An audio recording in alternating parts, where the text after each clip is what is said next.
in his or her experiencing.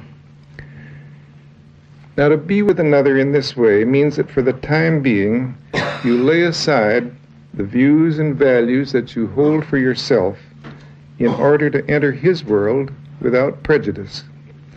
In some sense, it means that you lay aside yourself, and this can only be done by a person who is secure enough in himself that he knows he will not get lost in what may turn out to be the strange or bizarre world of the other, and can comfortably return to his own world when he wishes. Perhaps that description makes clear that being empathic is a complex, demanding, strong, yet subtle and gentle way of being. I think now I'd like to move on to ask the question, what have we come to know about empathy through research? The answer is that we've learned a great deal. And I'll try to present some of these learnings, giving first some of the general findings which were of interest to me, but I'm going to reserve until the latter part the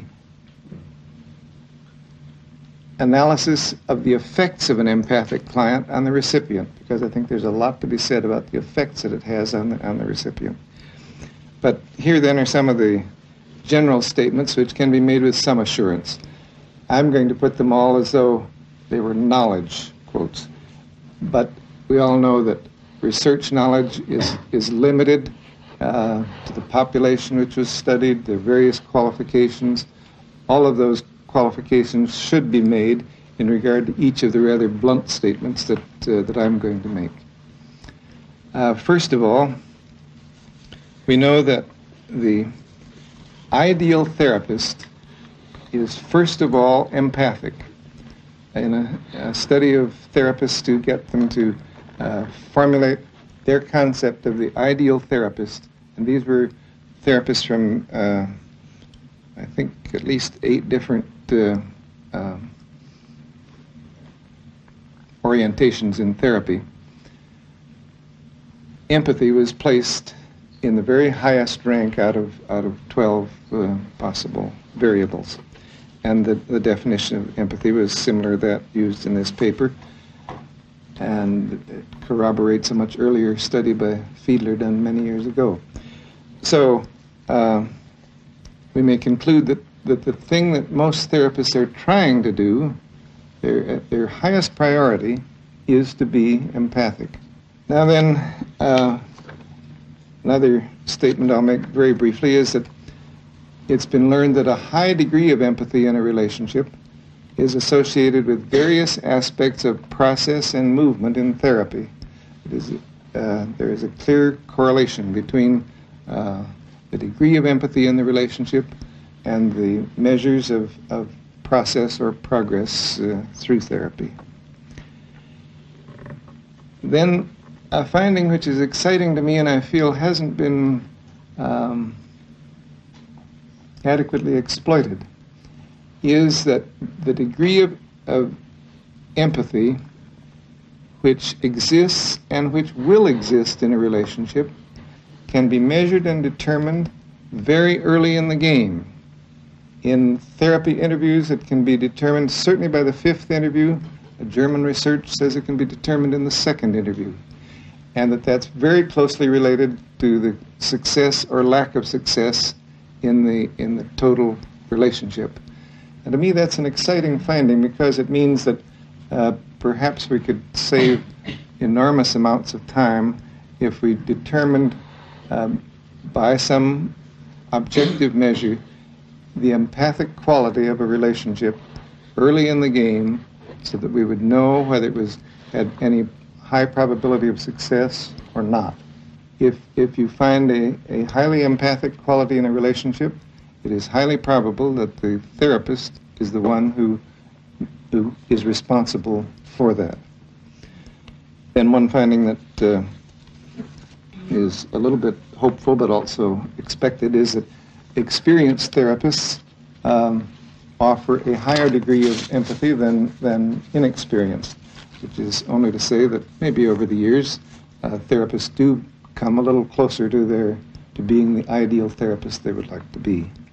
Then quite important finding is that the better integrated the therapist is within himself, the higher the degree of empathy that he exhibits.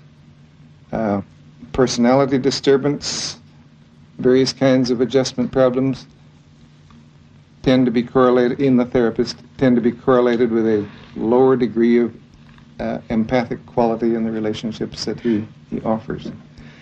And as I've considered this evidence, and also my own experience in the training of therapists, I come to the somewhat uncomfortable conclusion that the more psychologically mature and integrated the therapist is as a person, the more helpful is the relationship he provides.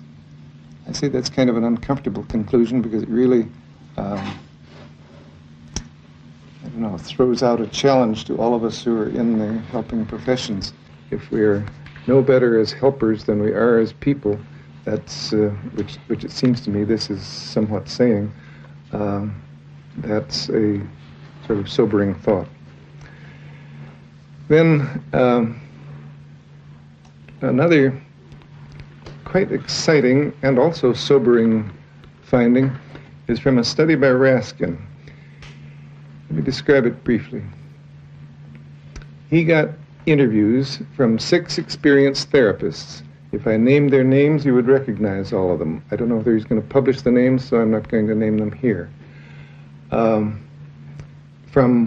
6 different orientations. Each therapist selected an interview which he regarded as characteristic and typical of his own work and submitted it for this research purpose. And Raskin picked a large segment of each of those interviews to be rated by 83 therapists of, I've forgotten, 8 different orientations. So that here was the actual therapeutic work of 6 experts being rated by a large number of mostly experienced therapists, some inexperienced, but mostly experienced therapists. And the findings are, 2 findings. One is interesting. It is that the degree of empathic quality in those relationships varies enormously. For the statistically minded, it's at a 0.001 level of significance, the difference in the degree of empathic quality. The other finding is that he correlated the ratings of the 6 expert therapists with the ideal therapist that had formerly been formed from the judgments of these 83 therapists. And there it is sobering. 2 of these well-known therapists correlated positively with the ideal. 4 correlated negatively, 1 at a minus 0.66. Now that, in the paper I say, so much for therapy as it is practiced. It is a very sobering thing to think that possibly we are that far from what we would like to be as therapists. And the next finding then is not surprising at all. It is that therapists are quite inaccurate in assessing the quality of their own relationships. I won't go into the complicated reasoning, but there's good evidence that both clients and unbiased raters are better judges of the empathic quality of the relationship than is the therapist himself. The practical implication would be that if we want to know whether we are understanding our clients, we should let them tell us.